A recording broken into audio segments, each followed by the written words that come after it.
الله أكبر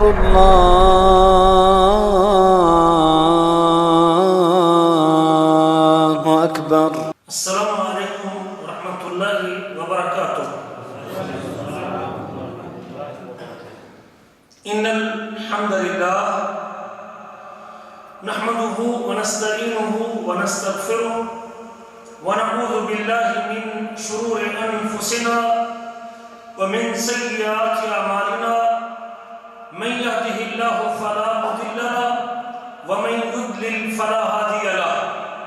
وأشهد أن لا إله إلا الله وحده لا شريك له وأشهد أن محمدا عبده ورسوله. اللهم صل على محمد وعلى آل محمد كما صليت على إبراهيم وعلى آل إبراهيم إنك حميد مجيد. اللهم بارك على محمد وعلى آل محمد كما باركت على إبراهيم وعلى آل إبراهيم إنك حميد مجيد. رب اشرح لي صدري ويسر لي أمري واحلل عقدة من لساني يفقهوا قولي. اللهم انفعنا بما علمتنا وعلمنا ما ينفعنا وزدنا علما ينفعنا. اللهم أرنا الحق حقا وارزقنا اتباعه وأرنا الباطل باطلا وارزقنا اجتنابه. أما بعد فأعوذ بالله من الشيطان الرجيم. وقال ربكم ادعوني استجب لكم ان الذين يستكبرون عن عبادتي سيدخلون جهنم داخرين.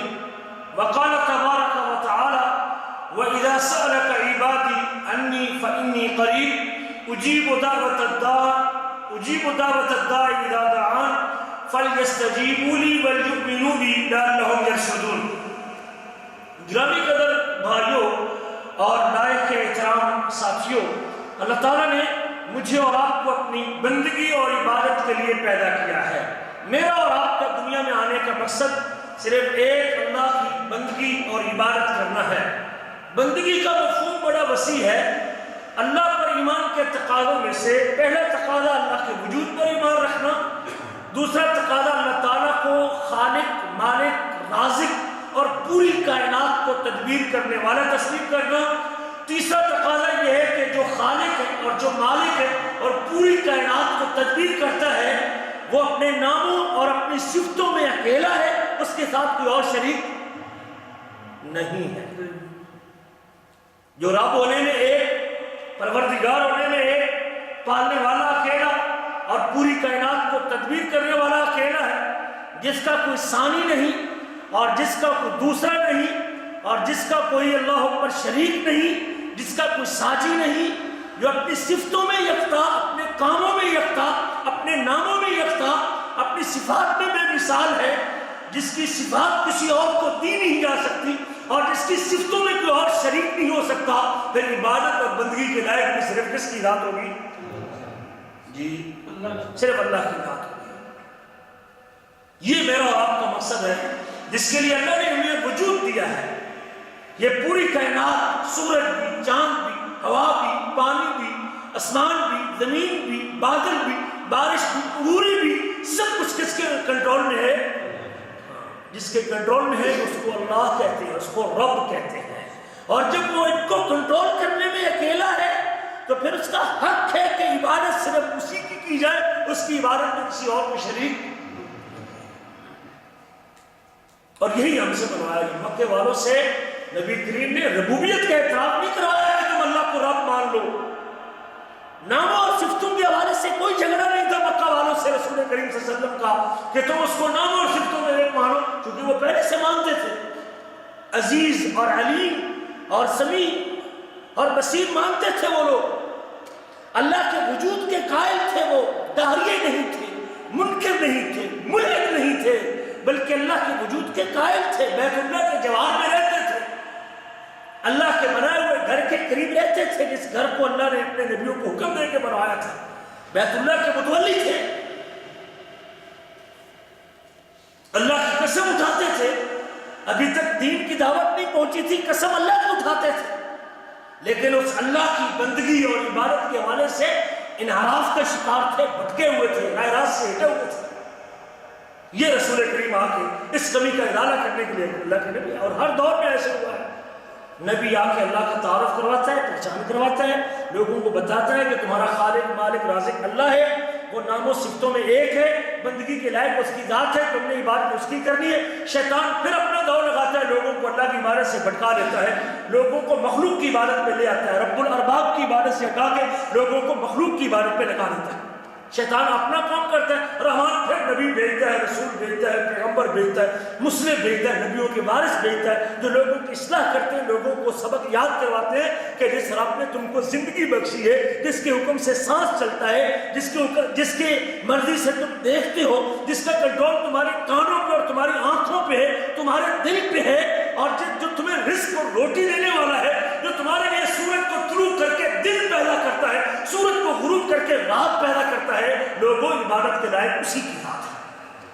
نبی، رسول، انبیاء، ان کے وارث، یہ آ کے لوگوں کو دوبارہ پھر اس بھٹکی انسانیت کو، راہ راست سے ہٹی ہوئے لوگوں کو دوبارہ آ کے اللہ کی بندگی کرنے کی آتے ہیں۔ نبی کریم بھی جب آئے تو یہ نبیوں کی اولاد، ابراہیم علیہ السلام کی اولاد ہی تھی، دونوں مکہ کے جو باسی تھے اپنے آپ کو دین ابراہیمی میں کہتے تھے، اللہ کو رب مانتے تھے، ربوبیت کے قائل تھے، رازق اور خالق اللہ کو مانتے تھے۔ وَلَئِن سَأَلْتَهُم مَّنْ خَلَقَ السَّمَاوَاتِ وَالْأَرْضَ، محمد کریم اگر آپ ان سے یہ پوچھیں کہ آسمان اور زمین کو کس نے پیدا کیا، تو یہ سارے مکے کے مشرک بتوں کے پجاری 360 مورتیوں کے سامنے جھکنے والے، لات اور منات اور عزا کی پوجا کرنے والے ایک دم کے اٹھیں گے کہ خلقہم لَيَقُولَنَّ اللَّهُ لَيَقُولُنَّ اللَّهُ، یہ کیا اٹھیں گے کہ آسمان اور زمین کو پیدا کرنے والا کون ہے؟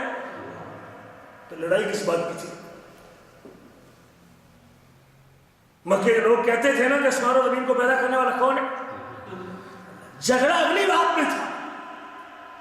رسول کریم یہ ان کو یاد دلاتے تھے بھولا ہوا سبق، جو خالق ہے، جو مالک ہے، جو رب ہے، جو پروردگار ہے، جس کے حکم سے سانس چلتا ہے، جو رازق اور روزی رساں ہے، عبادت کا حق وہ رکھتا ہے، اس کے گھر میں 360 بت سجانے کی ضرورت؟ اس سے لڑائی شروع ہو گئی۔ وہ نبی نہیں ماننے کو تیار ہوئے، مکہ کے لوگ آپ کو صادق مانتے تھے، امین مانتے تھے، سب کچھ مانتے تھے، امانت آپ کے پاس رکھتے تھے، آپ کو سچا مانتے تھے، لیکن آپ یہ دعوت ماننے کو تیار، یہ جھگڑا تھا۔ یہ تیسرے چوتھے ایمان باللہ کے چوتھے تقاضے میں جھگڑا پڑ گیا نا۔ اور رسول کریم جب بھی کسی سے گواہی مانگتے تھے نا، مسلمان کرتے تھے، تو یہ نہیں کہتے تھے اشہد اللہ رب الا اللہ، میں اس بات کی گواہی دیتا ہوں کہ اللہ کے علاوہ رب کوئی نہیں۔ ربوبیت کی گواہی مانگتے تھے، الوہیت کی مانگتے تھے، الوہیت کی مانگتے تھے۔ اختلاف اس نقطے پہ تھا، ربوبیت میں قائل تھے، ناموں اور صفتوں میں مانتے تھے، وجود کے قائل تھے، ملحد نہیں تھے، داہریے نہیں تھے۔ اختلاف اس بات میں تھا، وہ 360 بتوں کی پوجا کو شامل کر چکے تھے۔ اصل عبادت کہتے اللہ کی ہوگی، ساتھ ریاتی طور پہ، ساتھ اضافی طور پہ ہم 360 بتوں کی مورتیوں کی پوجا کر لیں گے، یہ اللہ کی شکل ہے، یہ اللہ تعالیٰ کے قریبی ہیں اور اللہ سے کام کروا کے دیتے ہیں، ہم ان کے نام کی نظر و نیاز دیں گے، ان کے نام پہ جانور ذبح کریں گے، یہ ہم سے خوش ہوں گے، اللہ ہم سے کام کروا دے گا۔ لہٰذا ان کو رکھے ہوئے بھی کہاں تھے؟ اگر وہ اللہ کے بالکل منکر تھے تو پھر ان کو اللہ کے گھر میں تو ان کو رکھنے کی ضرورت اس لیے رکھے ہوئے تھے کہ یہ اللہ کے قریب کرتے ہیں، یہ اللہ کے دوست ہیں، ہم ان کے سامنے اپنی درجہ سفارشی ہیں، ہماری درخواست اللہ کے سامنے پیش کرتے ہیں۔ رسول کریم نے مان لی بات، موقع مان لیا نہیں، یہی گواہی لیتے تھے اشہد ان لا الہ الا اللہ، میں اس بات کی گواہی دیتا ہوں کہ اکیلے اللہ کے علاوہ کوئی عبادت کے لائق پوجا نہیں کسی اور کی۔ تم مجھ سے 360 مورتیوں کی پوجا بنوانا چاہتے ہو، نیک بندوں کی پوجا کروانا چاہتے ہو، ان کی نظر و نیاز دلوانا چاہتے ہو، محمد کریم یہ کرنے کو تیار نہیں۔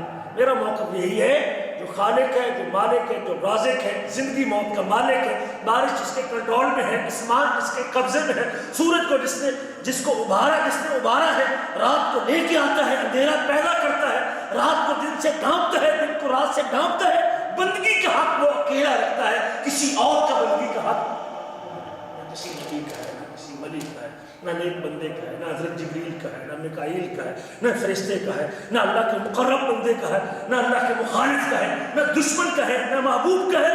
بندگی صرف کس کی ہوگی؟ اس بندگی کی قسموں میں سے ایک قسم دعا بھی ہے.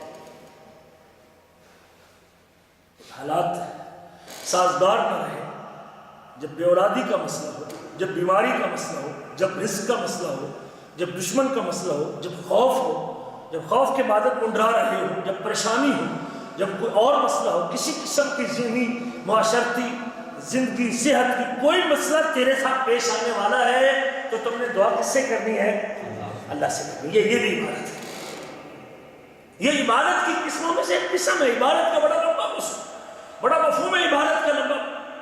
ہر وہ کام جو اللہ کی رضا اور خوشنودی کے لیے کیا جائے، جس سے مقصود اللہ کو راضی کرنا ہو، اسم جامع لکل ما یحبہ اللہ ویرضا. عبادت ہر اس چیز کو کہتے ہیں، ہر اس چیز کا نام ہے جس سے اللہ محبت بھی کرتا ہے اور جس سے اللہ راضی بھی ہوتا ہے. اقوال ہو یا افعال ہو یا اعمال ہو، اقوال ہو یا افعال ہو یا اعمال ہو، بندے کے وہ عمل، وہ اقوال، وہ فعل، وہ قول جس سے اللہ راضی ہوتا ہے اور اللہ جسے پسند کرتا ہے، اس کا نام عبادت ہے. اور عبادت اللہ کے علاوہ کسی اور کی. جب آپ کلمہ پڑھتے ہیں یہی کہتے ہیں کہ اللہ کے علاوہ کوئی عبادت کے لائق مستحق عبادت، عبادت کے لائق صرف کس کی ذات ہے؟ اللہ کی. اس عبادت کی قسموں میں سے ایک قسم دعا بھی ہے. دعا اپنے اللہ سے کرنا یہ عبادت ہے. دعا کرنا عبادت ہے. اور عبادت اللہ کی ہے. عبادت کا حق صرف کون رکھتا ہے؟ صرف اللہ رکھتا ہے. جب عبادت کا حق اکیلا اللہ رکھتا ہے تو پھر آپ یہ عبادت کسی اور کے لیے کر سکتے ہی. اللہ نے 8 مقام پہ حکم دیا اپنی کتاب میں اپنی ذات سے دعا کرنے کا. وَقَالَ رَبُّكُمُ ادْعُونِي أَسْتَجِبْ لَكُمْ. تمہارے رب نے کہا، تمہارے پروردگار نے کہا، ادعونی، تم مجھ سے دعا کرو. جو رب ہوتا ہے وہی لائق دعا ہوتا ہے. جو پروردگار ہوتا ہے وہی لائق عبادت ہوتا ہے. جب اس کائنات کا رب اکیلا اللہ ہے تو پھر دعا کا حق بھی صرف اکیلا اللہ رکھتا ہے. وقال ربکم ادعونی، تمہارے رب نے کہا کہ تم مجھ سے دعا کرو.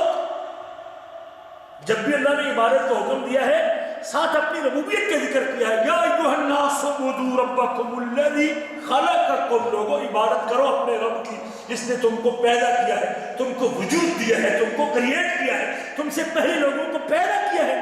جو پیدا کرنے کا اختیار رکھتا ہے، اکیلا رکھتا ہے، عبادت کا حق بھی صرف وہی رکھتا ہے. اٹھائیں آپ قرآن مجید کو. الحمدللہ، تمام قسم کی تعریفیں کس کے لیے؟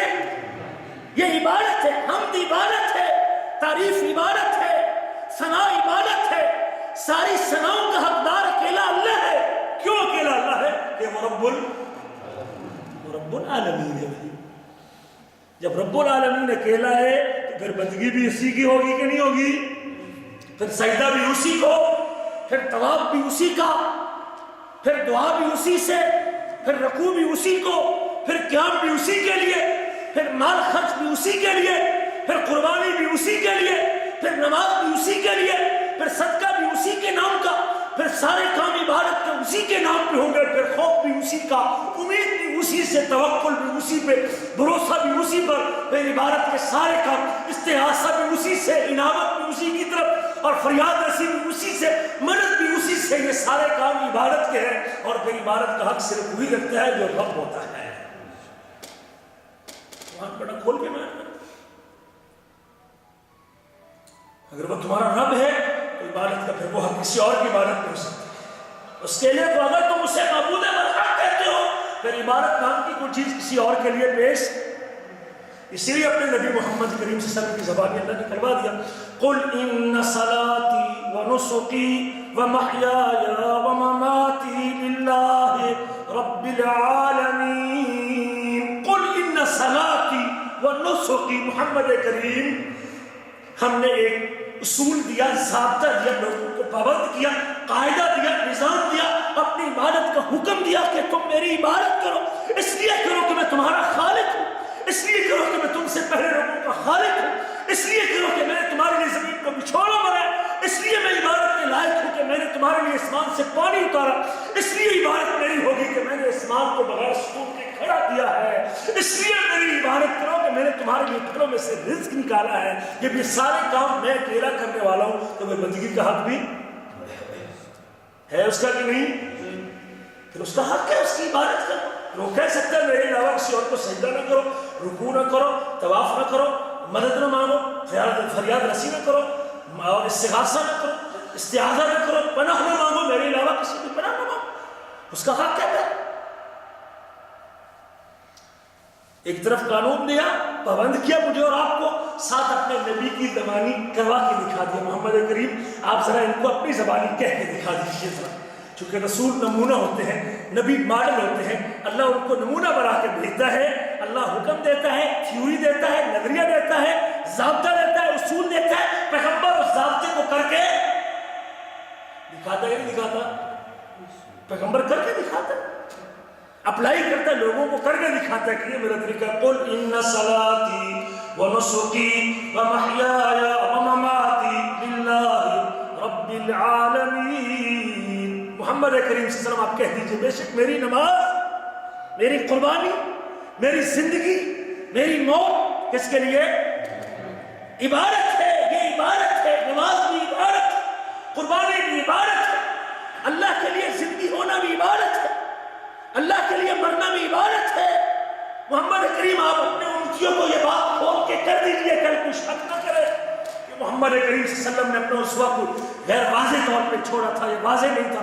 قل ان صلاتی و نسکی و محیای و مماتی للہ ہے، اور لوگوں سن لو بے شک میری زندگی بھی، میری موت بھی، میری نماز بھی، میری قربانی بھی، میرا مال بھی، حج کے موقع پہ 100 اونٹ بھی، میری عید کی قربانی بھی، 1 بکرے کی قربانی یا 2 بکروں کی قربانی، میری مینڈے کی قربانی بھی، بکری کی قربانی بھی، میرا مال کا 1 دانہ اور چاول بھی، قل ان صلاتی، میری نماز بھی، میرے سجدے بھی، میرے روزے بھی، میری عبادت بھی، میرا رکوع بھی، میرا قیام بھی، نماز کی ساری کیفیتیں بھی، قل ان صلاتی و نسکی و محیای و مماتی، اور میری زندگی اور میری موت للہ ہے، اللہ کے لیے جو تمام جہانوں کا پالنے، لا شریک لہ، جس کا کوئی شریک، اس کی ربوبیت میں کوئی شریک نہیں، اس کے ناموں میں کوئی شریک نہیں، اس کی صفتوں میں کوئی شریک نہیں، اس کی الوہیت میں کوئی شریک، اس طرح اس کے رب ہونے میں کوئی شریک نہیں ہے، اس طرح اس کی عبادت میں بھی کوئی شریک۔ جب احسان یک طرفہ کرتا ہے، جب عنایت یک طرفہ ہے، جب خالق اکیلا ہے، جب رازق اکیلا ہے، جب کنٹرول اکیلے کے پاس ہے، جب سورج کی گرمی اکیلے کے پاس ہے، جب سورج کی روشنی اکیلے کے پاس ہے، جب چاند کی چاندنی اکیلے کے پاس ہے، جب موسم سرما کی سردی اکیلے کے پاس ہے، جب گرما کی گرمی اکیلے کے پاس ہے، جب رات کا اندھیرا اکیلے کے پاس ہے، جب دن کی روشنی اکیلے کے پاس ہے، جب انگوری نکالنے پہ اور بادل چلانے پہ کنٹرول اکیلے کے پاس ہے، تو اس کے جواب میں جو شکریہ ہوگا وہ بھی اکیلے کے لیے ہوگا یا 10 کے لیے ہوگا؟ جی اکیلے کے لیے ہوگا۔ جب عنایتیں ایک طرف سے ہے، جب رحمتیں ایک طرف سے ہے، جب اولاد ایک دیتا ہے، جب زندگی ایک دیتا ہے، جب موت ایک کے پاس ہے، جب حیاتی ایک کے پاس ہے، جب سانس میں کنٹرول ایک کا ہے، تو پھر جواب میں جب بندہ شکریہ ادا کرے گا تو شکریہ بھی ایک کا ہونا چاہیے، 10 کا۔ یہی الوہیت ہے اور یہی ہے اشہد ان لا الہ الا اللہ۔ میں اس بات کی گواہی دیتا ہوں کہ تیرے علاوہ کسی اور عبادت نہیں ہو سکتی، عبادت کے سب کام جو جس کا تو نے پابند کیا ہے، یا رب تو میرا رب ہے، تو میرا خالق ہے، تو میرا الہ ہے، تو میرا معبود ہے، تو نے مجھے پیدا کیا ہے، اور عبادت صرف تیری ہوگی، کسی اور کی عبادت نہیں کرتا۔ یہی بات نبی کریم صبح شام کہتے تھے، اللہم انت ربی لا الہ الا انت خلقتنی، اللہم انت ربی، یا اللہ تو میرا رب ہے، اللہم انت ربی، اے اللہ تو میرا رب، اکیلا ہے نا، اللہم انت ربی، تو میرا رب ہے، ساتھ میری یہ بھی سیرت ہے، میں صبح بھی کہتا ہوں، شام کو بھی کہتا ہوں، اور شام کو بھی کہتا ہوں، لا الہ الا انت، تیرے علاوہ کوئی عبادت کے، خلقتنی، تو نے مجھے پیدا کیا، تو نے مجھے وجود دیا، تو اس لیے لائق عبادت ہے، اور تو اس لیے اکیلا الہ ہے، اس لیے لائق بندگی ہے اور اس لیے صرف تیری اکیلے کی پوجا ہوگی کہ پیدا کرنے والا بھی تو اکیلا ہے اور رب بھی تو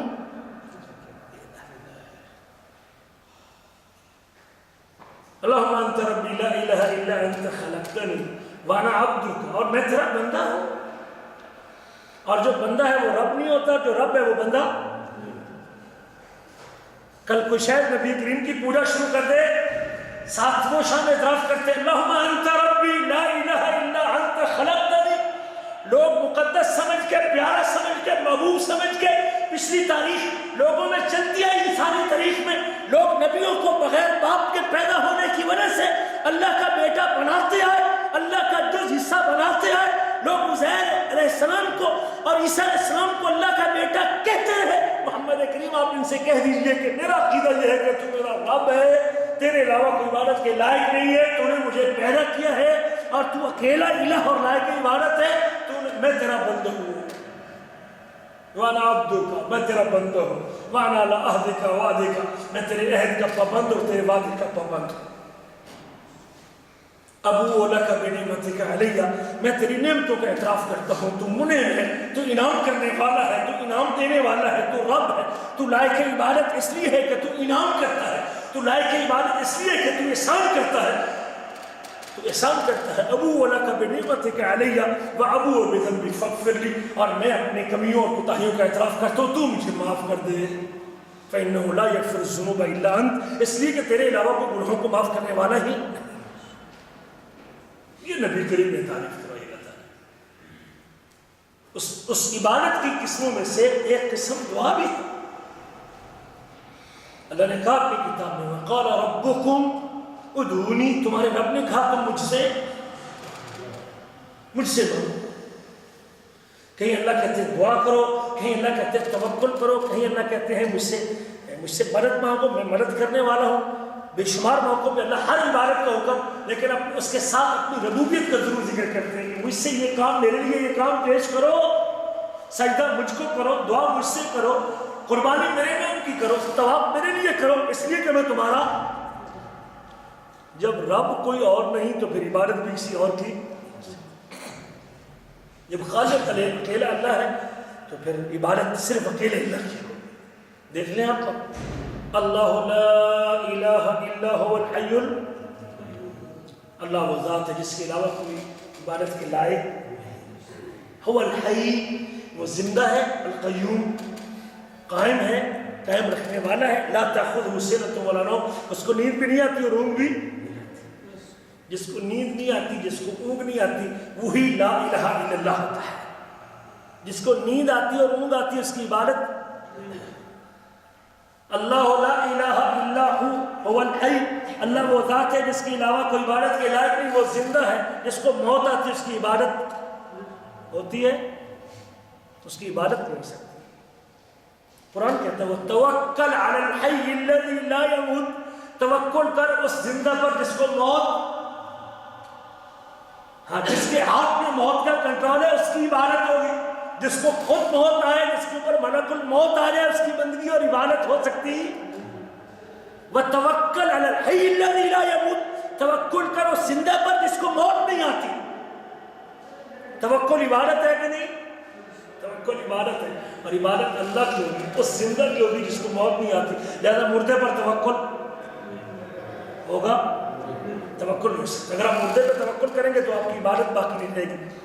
جو بندگی اللہ کا حق تھا پھر کلمہ ڈوب جائے گا۔ آپ کسی پتھر پہ، مورتی پہ، انسان پہ مرنے کے بعد توکل کر لیں گے، کسی چیز پہ مرنے کے بعد توکل کر لیں گے، تو پھر آپ کا جو یہ نظریہ تھا کہ اللہ کے علاوہ عبادت کا حقدار کوئی نہیں، آپ نے توکل کی عبادت تو میز کے لیے کر دی، مائک کے لیے کر دی، اسپیکر کے لیے کر دی، مسجد کے ستون کے لیے کر دی، اس کو مقدس سمجھ کے کہ تو بڑا نیک ہے اور بڑا پارسا ہے، روزانہ 1 گھنٹے کا درس سناتا ہے، امام صاحب کی قرات کو اونچا کرتا ہے، لہذا اسی پہ توکل کر لیتا ہوں، اس کی نیکی کی وجہ سے۔ جب توکل اس پہ کریں گے لا الہ الا اللہ باقی رہے گا، پھر الہ 2 ہو جائیں گے، ایک وہ ہو جائے گا اس پہ بھی توکل، دوسرا یہ ہو جائے گا اس پہ بھی توکل، تو پھر وہ جو اکیلا الہ ہونے کے نظریہ وہ تو ٹوٹ جائے گا بھائی۔ یہ بڑا اہم مسئلہ ہے، سمجھنے والا ہے۔ آج اس وقت جتنا انحراف توحید الوہیت کے اندر لوگ بھٹکے ہوئے ہیں، اس کی بنیادی وجہ ہے کہ لوگ فرق نہیں محسوس کرتے کہ خالق، مالک اور رازق جو سب کچھ کرنے والا ہے، عبادت اسی کا حق ہے۔ اور دعا بھی عبادت ہے۔ میں نے شروع میں دعائیں پڑھی تھی، دعا عبادت ہے۔ حالات جب مشکل میں پھنس جائیں، جب آپ کی کشتی مجدار میں پھنس جائے، جب حالات ٹائٹ ہو جائیں، مشکل حالات بن جائیں، جب پریشانیاں گھیر لیں، جب اولاد نہ ہو، مالی کاروباری نقصان ہو آپ کا، تو پھر اس کا حل اپنے دکھڑا کس کے سامنے بیان کرنا ہے؟ یہ عبادت ہے۔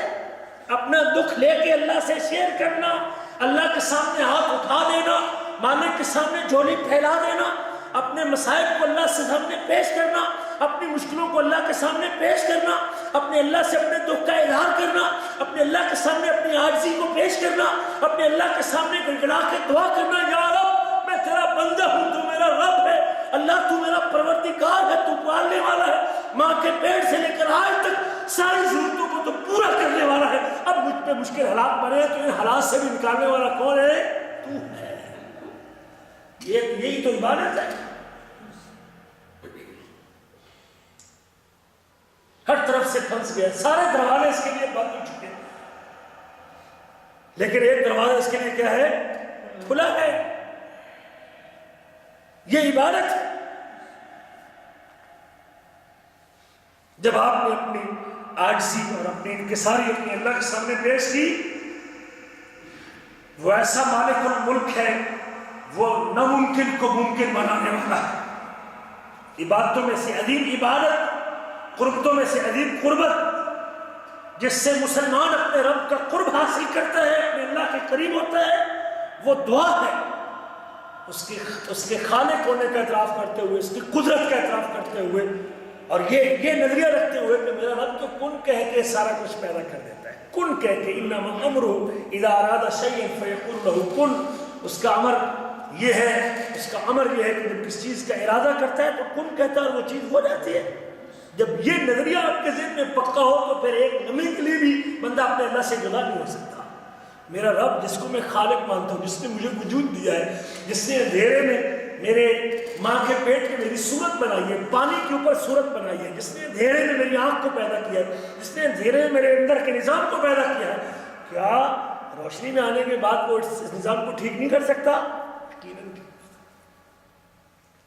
اسی لیے اس نظام میں کوئی خرابی تھی بھی صحیح اگر کسی نے، تو اس کی آخری وقت تک ٹھیک کرنے کی دعا کس سے کرتے رہے؟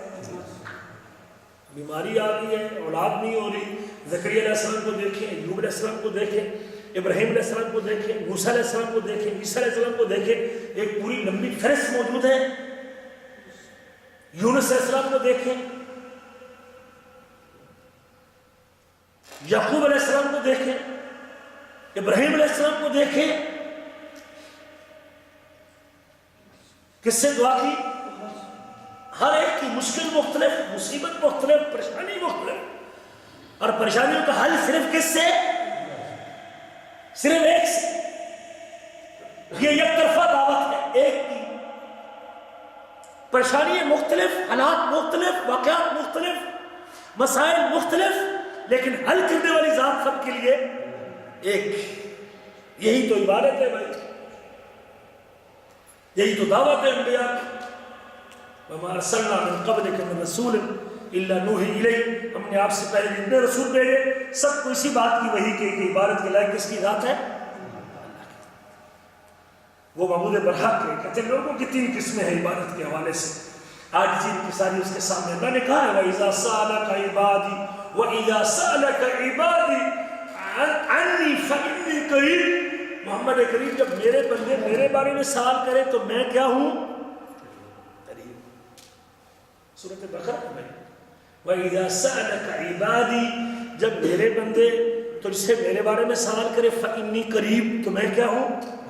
کو آئے تو صحیح، جھولی پھیلائے تو صحیح، ہاتھ اٹھائے تو صحیح، درخواست پیش کرے تو صحیح، مسئلہ پیش کرے تو صحیح، اولاد مانگے تو صحیح، شفا طلب تو کرے، فَإِنِّي قَرِيب، میں قریب ہوں، دعا کو سنتا ہوں۔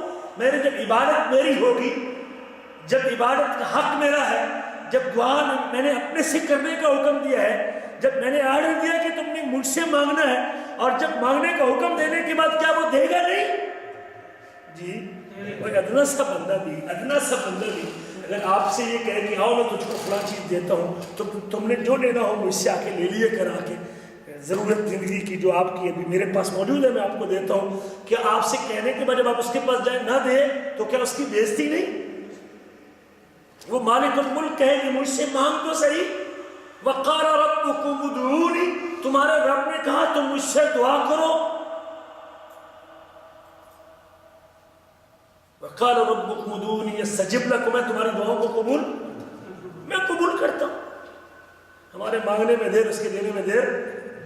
ان الذین یستکبرون عن عبادتی، بے شک جو میرے مانگنے سے تکبر کرتے ہیں، سیدخلون جہنم داخرین، وہ رسوا کے جہنم کی آگ میں چلے جائیں گے۔ ہمارے پاس فرصت نہیں مانگنے کی۔ سب سے بڑا مسئلہ یہ ہے ہم اس کو عبادت سمجھتے نہیں، ہم دعا کو عبادت نہیں، یہ بذات ہی عبادت ہے، آپ کا مانگتے رہنا عبادت ہے۔ ہر لمحے کے بعد، ہر منٹ کے بعد، ہر گھنٹے کے بعد، ہر نماز کے بعد، ہر عبادت کے بعد جب آپ عبادت کریں اللہ کا دروازہ کھٹکتا ہے، مانگے اس سے، ایک بار مانگے، 100 بار مانگے، بار بار مانگے، ہر بار مانگے، جب جی چاہے مانگے، جس گھڑی مانگے، جس وقت مانگے، جس لمحے مانگے، دن کو مانگے، رات کو مانگے، جوانی میں مانگے، بڑھاپے میں مانگے۔ وَإِذَا سَأَلَكَ عِبَادِي عَنِّي فَإِنِّي قَرِيبٌ، جب میرے بندے آپ سے میرے بارے میں سوال کریں تو میں قریب ہوں۔ اجیب دعوت الداعی اذا دعان، جب کوئی بلانے والا، پکارنے والا، دعا کرنے والا جب مجھ سے دعا کرے میں اس کی دعا کو قبول۔ کون کہتا ہے؟ ہم غافل ہو گئے، ہم نے لوگوں کو اس سے بیگانہ کر دیا ہے۔ نہیں کہ اللہ ہماری ڈیٹ نہیں سنتا ہے، فلاں نہیں سنتا ہے، جس کی روح نکل گئی اس کی سنتا ہے، اور جس کی روح اندر موجود ہے، اور جس کو موت نہیں آتی وہ خود نہیں سنتا اکیلے، جو سمیع بھی ہے، بصیر بھی ہے، قریب بھی ہے، مجیب بھی ہے، جو دعاؤں کو قبول کرنے والا بھی ہے، قریب بھی ہے، جو دور سے بھی سنتا ہے، نزدیک سے بھی سنتا ہے، ہر ایک کی سنتا ہے، ہر گھڑی سنتا ہے، ہر لمحے سنتا ہے، ہر زبان سنتا ہے، ہر جاندار کی سنتا ہے، انسان کی سنتا ہے، حیوان کی سنتا ہے، ہر مخلوق کی سنتا ہے۔ اس سے ہم غافل ہو چکے ہیں، اور جس کی روح نکل چکی ہے اس کے پاس جا کے کھڑے ہو جائیں گے۔ آپ اللہ سے میرا یہ کام کروا دیتے، بہت بڑی نادانی اللہ کی قسم ہماری۔ وہ شخص ابھی تک اللہ کو نہیں سمجھ پایا جس کا ابھی تک رخ اللہ کی طرف نہیں ہو سکا۔ رسول کریم کی 23 سالہ محنت اسی بات کے اوپر تھی کہ لوگوں کی توجہ 360 سے ہٹا کے 360 دنوں کے مالک کی طرف کر دی تھی، 360 بتوں سے توجہ ہٹا کے 360 دن کے مالک کی طرف توجہ کر دی تھی۔ ڈوبتی انسانیت کو جو آخری کنارے پہ تھی، جہنم کی جانے والی تھی، جہنم کے گڑھے کے کنارے پہ تھی، جو اپنے ابتری کا شکار تھی عقیدے کے حوالے سے، اللہ کے حوالے سے، اللہ کی بندگی کے حوالے سے، رسول کریم نے اس ڈوبتی انسانیت کو ہاتھ سے پکڑ کے مورتی سے ہٹا کے نیچے سے رخ اس کا اتار، نیچے سے اس کا چہرہ اٹھا کے کدھر کر دیا؟ اوپر والے کی طرف۔ لوگ وہاں جاتے تھے 300 سال بیت اللہ کی بت کے اندر، وہاں ہاتھ چکاتے تھے، نبی کریم نے ہاتھ کدھر کر دیے؟ جی اوپر کی طرف۔ یہ عبادت ہے، یہ عبادت ہے۔ لوگ ایسے عبادت کرتے تھے، نبی کریم نے کہا نہیں، عبادت، یہ عبادت میں انحراف ہے، اگر آپ نیچے کرو گے عبادت میں انحراف ہوگا، یہ تمہارا بھٹکنا ہے دین سے دوری ہے، یہی تمہاری خرابی ہے، اسی لیے تو مجھے رسول بنا کے بھیجا گیا، تم نے ہاتھوں پر ان کی نیچے کر دیا ہے۔ ہاتھوں پر کدھر کرنا ہے؟ وہ رب ہے، وہ رب ہے، وہ رب العالمین ہے، وہ مالک یوم الدین ہے، وہ رحمان الرحیم ہے، وہ پروردگار ہے، وہ دن اور رات کو ڈھانپتا ہے، وہ سورج اور چاند کا مالک ہے، وہ آسمان اور زمین کا مالک ہے۔ اس سے اپنا مطالبہ، اپنا مشکل، اپنے مسائل، اپنے دکھ، اپنی پریشانی تم نے اس سے کروانی ہے۔ یہ عبادت ہے میرے عزیزوں، جس کا اللہ نے حکم دیا وَإِذَا سَأَلَكَ عِبَادِي عَنِّي فَإِنِّي قَرِيبٌ أُجِيبُ دَعْوَةَ الدَّاعِ إِذَا دَعَانِ، میں دعا کرنے والے کی دعا کو، خاص طبقے کی یا ساروں کی؟ جی اجیب، میں قبول کرتا ہوں۔ اللہ کہتے ہیں میں قبول کرتا ہوں، بندے کہتے ہیں نہیں ہماری نہیں سنتے۔ اجیب، میں قبول کرتا ہوں دعوت الداعی، پکارنے والے کی پکار کو، دعا کرنے والے کی دعا کو، اذا دعان، جب وہ مجھے۔ ہمارا کوئی ٹائم ٹیبل ہے؟ یہ ٹائم ٹیبل تمہارا ہے جی، آپ نے 7 بجے آنا ہے، 8 بجے 2 بجے تک ڈیوٹی ہے جی، صاحب سوئے ہوئے ہیں، صاحب جاگ رہے ہیں جی، اب ان کا یہ ٹائم نہیں ہے، ملاقات نہیں ہو سکتی. لیکن مالک الملک کہتا ہے ہماری کا تو ملاقات کا بھی ٹائم اذا دعان، جب اس کا جی چاہے جس گھڑی ہاتھ اٹھا لے، رات کو اٹھائے، دن کو اٹھائے، صبح اٹھائے، فجر بعد اٹھائے، زور بعد اٹھائے، عصر بعد اٹھائے، مغرب بعد اٹھائے، عشاء بعد اٹھائے، رات کی تاریکی میں اٹھائے، دن کی روشنی میں اٹھائے، اکیلے اٹھائے یا مل کے اٹھائے، جب اس نے ہاتھ گورے رنگ کا ہو یا کالے رنگ کا ہو، عربی ہو یا حجمی ہو، اللہ اکبر، اس کے دل میں ہماری محبت ہو اور ہمارا پیار ہو، اور جب ہمارے پیار سے ہمیں رب مانتے ہوئے ہم سے اپنی درخواست پیش کرتا ہے، مچھلی کے پیٹ کے اندر بھی ہو، ہم اس کو نکال کے باہر کر دیتے ہیں. مانگے تو صحیح، کوئی ہمیں پکارے تو صحیح. ہم تو وہ ہیں جو آپ کو گلزار بنا دیتے ہیں. کوئی مانگے تو صحیح، ہم تو وہ ہیں جو دریاؤں سے رستے بنا دیتے ہیں. کوئی مانگے تو صحیح، اجیب دعوت الداعی اذا دعان. کوئی پکارے تو صحیح. ہم بوڑھے باپ کی بینائی ضائع ہونے کے بعد اپنے بچے کی جدائی میں پھر یوسف کو یعقوب سے ملا دیتے ہیں. کوئی بلائے تو صحیح مجھے، کوئی ہاتھ پھیلائے تو صحیح. ہم بوڑھے زکریا کو یہی عطا کر دیتے ہیں. کوئی مانگے تو صحیح. ہم بوڑھے ابراہیم کو جب مانگتا اولاد تھا، جب اولاد نہ تھی، جب بیوی بانٹ تھی، اولاد دینے کے قابل نہ تھی، خود بوڑھے ہو چکے تھے، ہم جب دینے پہ آتے ہیں تو اپنے بلانے والے کو جو ہم سے پکارتا ہے، ہم اس کو بڑھاپے میں اکیلا اسماعیل نہیں، ہم اسحاق بھی عطا کر دیتے ہیں. اور صرف اسحاق نہیں، ہم ان کو پوتے یعقوب کی بھی خوشخبری سنا دیتے ہیں. کوئی بلائے تو صحیح ہم سے. وَإِذَا سَأَلَكَ عِبَادِي أَنِّي فَإِنِّي قَرِيبٌ. جب میرے بندے میرے بارے میں سوال کریں تو میں کیا ہوں؟ جو قریب ہوتا ہے اس کے لیے واسطہ ڈھونڈنے کی ضرورت ہے؟ جو قریب ہوتا ہے اس کے لیے واسطے کی ضرورت نہیں. میں قریب ہوں. مجیب دعوت الداعی اذا دعان فلیستجیبوا لی وليؤمنوا لی. بس ایک شرط ہے، فلیستجیبوا لی، میرا حکم میرے بن جائے، بس بن میرے جائے. اس دل میں صرف میری محبت ہو، صرف میرا پیار ہو، صرف مجھ پر توکل ہو، صرف مجھ پر امید ہو. ساری دنیا میری مخالف ہو لیکن وہ میرا مخالف نہ ہو. ساری دنیا میری مخالف، میرے علاوہ پوجا کرتی ہو لیکن ابراہیم میرے اکیلے کی بات کرتا ہے. جب ابراہیم میرا ہے تو ہم اس کے لیے آگ کو بھی گلزن بنا دیتے ہیں. فَلْيَسْتَجِيبُوا لِي. بس میرے سامنے ہاتھ کھڑے کر دیں. بس تو ہمارا رب ہے، تو ہمارا خالق ہے، تو ہمارا مالک ہے. اللہ تو ہی تو ہے، بس میرے لیے تو ہی تو ہے. فَلْيَسْتَجِيبُوا لِي وَلْيُؤْمِنُوا بِي. مجھ پر ایمان لائے اور مجھ پر یقین کریں. یقین ہونا چاہیے. لَعَلَّهُمْ يَرْشُدُونَ. شاید کہ وہ ہدایت پا جائیں. یہ سورۃ بقرہ ہے میرے عزیزوں. اس میں اللہ تعالیٰ حکم دیتے ہیں، کہتے ہیں لوگوں کے 3 قسم کی حالات ہوتے ہیں دعا کرنے میں. ایک تو وہ لوگ ہیں جو اللہ کے ساتھ شرک بھی کرتے ہیں اور اللہ کے ساتھ غیر اللہ سے دعا بھی کرتے ہیں. منہم من یدعو غیر اللہ وہم المشرکون. جو اللہ کے علاوہ بھی مخلوق سے بھی دعا کرتے ہیں، لیکن جب ان کو کوئی بڑی مشکل آتی ہے، شدت آتی ہے، تو اس شدت میں بھی دعا خلوص سے کس سے کرتے ہیں؟ جی اللہ سے. مالک الملک دیکھیں، جو اس کے ساتھ شرک کرتا ہے، اس کے ساتھ شرک کرتا ہے، مورتی کی پوجا کرتا ہے، 360 بت بیت اللہ میں سجا کے بیٹھا ہوا ہے، جب مخلص ہو کے وہ بھی اللہ سے دعا کرے، اللہ اس کی بھی دعا قبول. دعاؤں کو قبول کرنے والا تو وہ ہے نا.